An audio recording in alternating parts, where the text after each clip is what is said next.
What's happening, dogs? Mr. Allen here. We are about to write each one of these three logarithmic expressions as a sum or difference of logs. We're going to expand it, in other words. So sometimes you'll just see the directions of expand the logarithm or write as a sum or difference of logarithms. First one, we got natural log. It really doesn't matter which log base we're working with. The process is the same. So whether it's natural log, log base 10, or log base 4 in this case, every single one will follow the same type of process.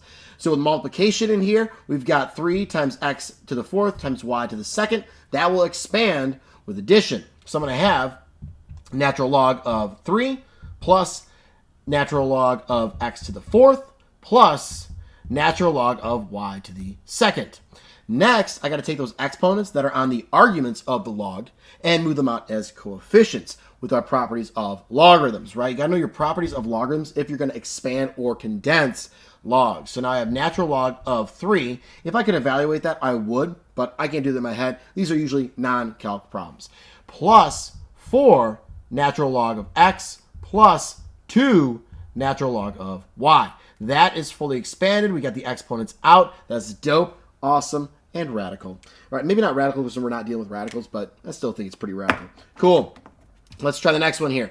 So got a little more going on, right? Got a little more going on. I'm going to give myself a little space. We'll just move right up here. So I have log, and we got 5 times x cubed over z squared, sorry, y squared times z. So we're going to have log of 5, right? And this is log base 10. Kind of nice. I don't have to write the number. Log base 10 of 5 plus we've got log of x to the third, and then we have, we're dividing, so now we got to subtract with that one, minus log of y squared. And then what about that z? This is a hotly debated topic in the land of mathematics, right? Well, at least in class, because, you know, that's where we're going to debate these things. So log of z, is that going to be subtracting or addition? Well, since I'm dividing by z, it'd be subtraction, okay? Now, I know we might be like, well, bro, I'm multiplying right there. Well, multiplication, you can flip-flop that, right? So it could have been z times y squared. That's the same thing. Well, then would I be subtracting the z and adding the y squared? That don't add up, right? They are both going to be subtraction because we're dividing by y squared and by z. That's it. Write that down, America. All right. Now we have log of 5, so equals log of 5 plus, got to bring that exponent out as a coefficient, 3 log of x minus 2 log of y minus log of z. That is it. Final answer in expanded form. You might be like, bro, why am I expanding and condensing logarithms? What does this do here? Well, it's nice brain work, right? It's good to work out that brain, okay? You know, just like working out, right? You know, get a pump. We're getting a mathematical pump right here, okay? So that is helpful stuff. It keeps your brain moving. It's like, you know, you could do Sudoku puzzles or you can expand and condense logarithms, right? I'm going to choose the logs, bro. All righty. Next one here. So, got log base 4 of a mess with the fourth power. Oh my goodness. All right, again, I'm going to move up here just to make sure we got enough room here, okay? Because this one looks a little cray-cray. So, first up, I'm going to deal with this exponent here. Now, I can bring it out as a coefficient in front of the log, right? Because this is an exponent on the argument, not the entire thing. Or I'm going to prefer to do this. I'm going to distribute this in, right? And that's also going to hit this guy right here and right up there, but I don't want to draw through the markers. Okay, so I'm going to have a log base 4 of, now x to the third to the fourth is x to the 12th times, then we have y to the second to the fourth, that's going to be y to the 8th over, now don't get too cray-cray with your exponent properties and forget that 2 is a number, bro. So it's 2 to the 4th power. You can think of this as being like a 2 to the 1st.